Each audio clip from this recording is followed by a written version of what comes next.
Salut à tous et à tous les amis, on se retrouve pour la review de WWE Friday Night SmackDown du 27 octobre 2023, donc l'avant-dernier SmackDown, pardon, avant Crown Jewel. Donc pour ouvrir le show, on a une signature de contrat houleuse entre Roman Reigns, le Tribal Chief, le pire champion de tous les temps avec Seth Rollins, et LA Knight, la méga star. Donc LA Knight qui a eu une méga gigantesque, énorme pop, et Roman Reigns qui était un petit peu en dessous. Bon, on a Paul Heyman qui se marre quand Roman Reigns part, mais je sens en fait qu'il va se passer un truc entre Roman Reigns et Paul Heyman, et je verrais bien en fait Roman Reigns se faire trahir par Paul Heyman.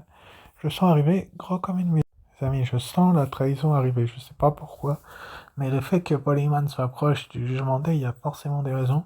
Mais en tout cas, Ellen Knight va avoir sa première opportunité pour le titre WWE Undisputed, et franchement, la promo était plutôt bonne.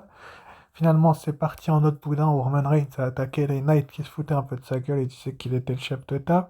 Ça va partir en cacahuète. Jimmy Uso va vouloir sauver Roman Reigns, mais finalement, il va traverser, il va passer à travers la table de la table. J'ai dit quoi? À travers la table. Il est passé. À vous les abonnés. J'en ai marre. À travers la table.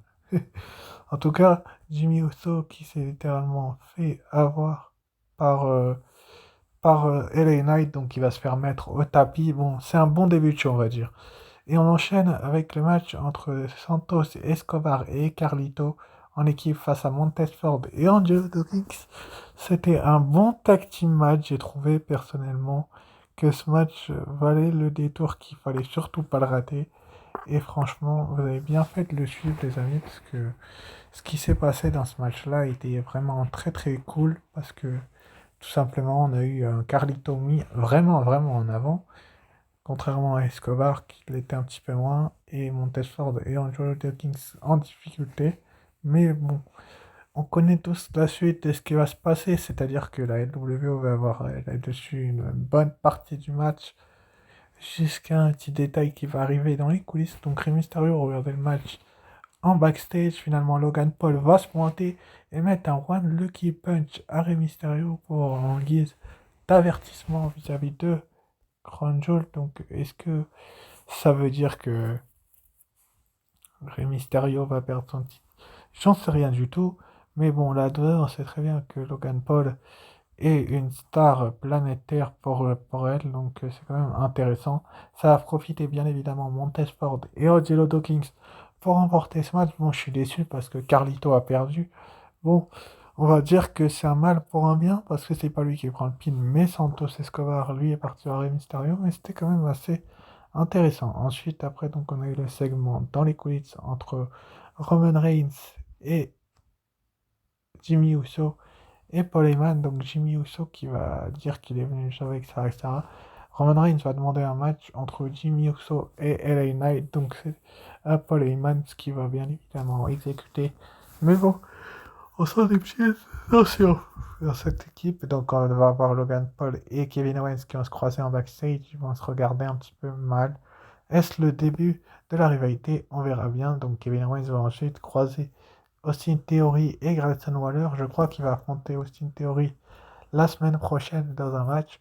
Mais en tout cas, ce qui est certain, c'est que Kevin Owens, Austin Theory et Grayson Waller se sont fait un petit segment assez intéressant. Ensuite, après, donc, on a eu Shotzi face à la moitié des championnes par équipe de la WWE, donc Chelsea Green. Donc, Chelsea Green, une très bonne catcheuse qui a énormément de talent et qui se retrouve bien évidemment face à Shotzi. Donc, est-ce que Shotzi est une lutteuse pour être talent? Est-ce qu'il y a ce qu'il faut pour enquêter la WWE?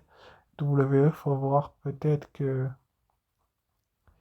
je me trompe et que la WWE va faire en sorte que Shotzi et Chelsea Green soient en difficulté. Mais en tout cas, ce qui est sûr, c'est que Chelsea Green et Shotzi nous ont livré un sacré match vis-à-vis de NXT, ce qui s'est passé.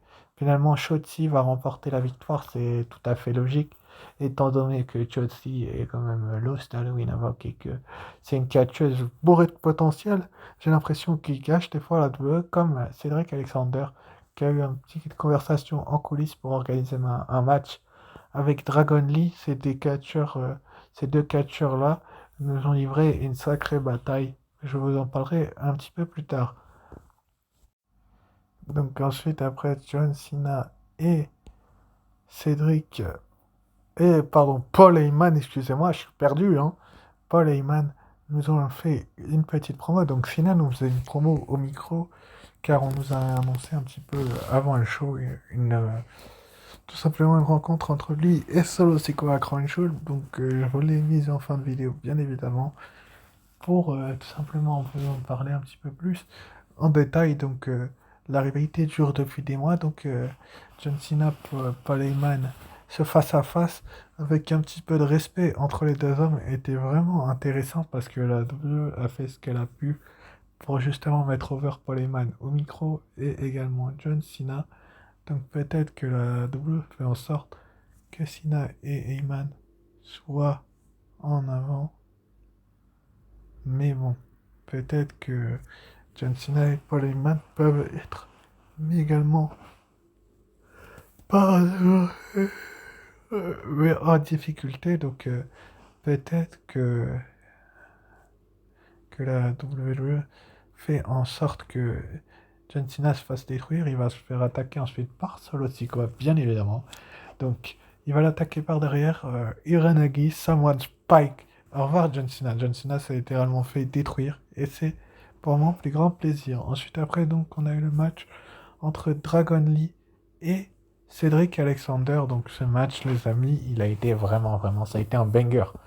Ça a été un banger ce match. J'ai vraiment aimé ce match parce que j'ai trouvé que les deux catcheurs avaient une bonne alchimie dans le ring et un bon feeling tous les deux. Bon, finalement, ils se respectent même s'il y a eu des tensions dans les coulisses. Il y a eu un Cédric Alexander utilisé.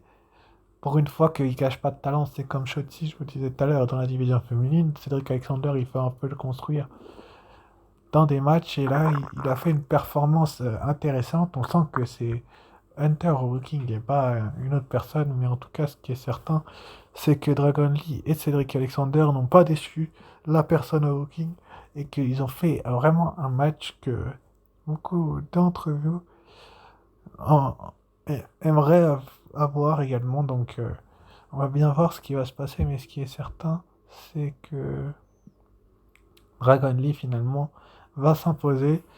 Et c'était un petit peu sûr que Dragon Lee allait gagner, étant donné qu'il a débuté dans le roster principal il y a peu de temps, et qu'ils construisent parfaitement les catcheurs de la NXT. Ça y est, il était temps. Dragon Lee eu un long run du côté de la NXT maintenant. Il est dans le roster principal, Cédric Alexander va lui lever le bras en signe de respect. Donc c'est quand même un grand homme, Cédric Alexander, parce qu'il aurait très bien pu péter une durite également. Mais c'était quand même une bonne chose. Ensuite, après, donc, on a eu une promo de The ST of WWE. Bianca Belair, donc, qui va nous faire une petite promo où elle va nous rappeler tout simplement ce qui s'est passé, alors que tout ce que je vous ai parlé avant, c'était pour moi du positif. À part Cena ou Solo, où je suis neutre parce que ça dure depuis trop longtemps, mais en tout cas, Bianca Belair nous a fait un super retour la semaine dernière. Elle a également fait très bon, une très bonne promo cette semaine et je suis pas déçu du tout de son retour. Je suis extrêmement ravi de la revoir.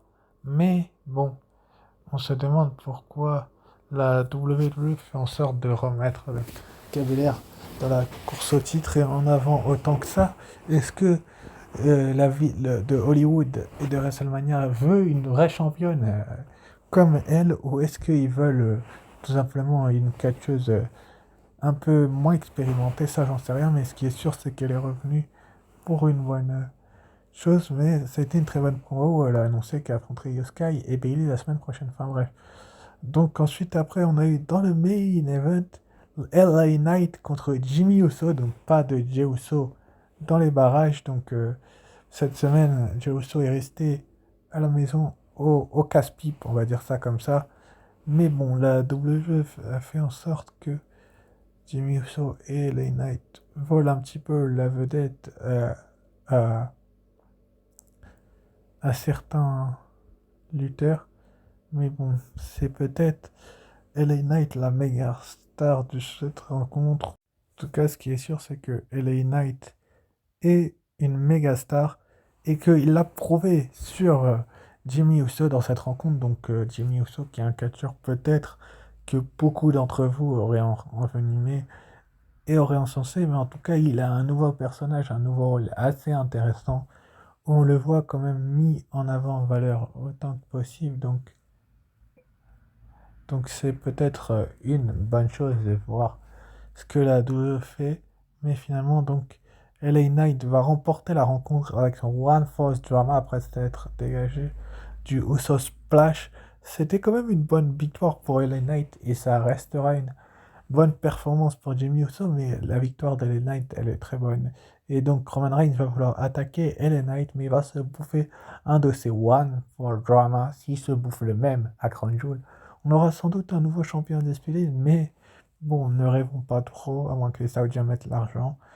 Je pense que Roman Reigns va garder la ceinture, mais en tout cas, LA Knight va titiller, provoquer Roman Reigns une fois qu'il sera au tapis, se moquant un petit peu de lui.